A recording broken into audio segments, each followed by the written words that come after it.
দেশবাসীর কাছে আমি বিচার চাই। কি অপরাধটা কি করেছি?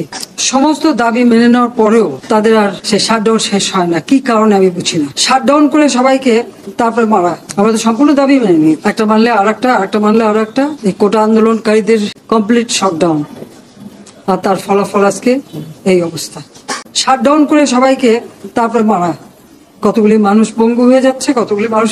এবং ঠিক এই 2001 সাল এরকম তাণ্ডব বিএনপি জামাত জোট চালিয়ে আওয়ামী লীগের প্রায় 21,000 নেতা কর্মী হত্যা করে, কত মানুষ গুলি খেয়ে তাদের ঘর বাড়ি হাত পা কেটে দেওয়া, চোখ তুলে দেওয়া, মেয়েদের রেপ করা, এই তাণ্ডব। আবার 2013 সালে অগ্নিসন্ত্রাস, 13, 14, 15 আগুন জ্বালানো, সব যে গাড়ির ভিতরে, বাসের ভিতরে মানুষ, সেখানেও আগুন জ্বালানো। 23 সালে সেখানেও সেই তাণ্ডব। আর প্রতিবারই পুলিশের উপর আঘাত, পুলিশের হত্যা, মানুষ মেরে ঝুলিয়ে রাখা, পুলিশ মেরে ঝুলিয়ে রাখা, গাজীপুরে আমাদের কর্মী মেরে ঝুলিয়ে রাখা। এটা কি ধরনের রাজনীতি আমরা চাই না।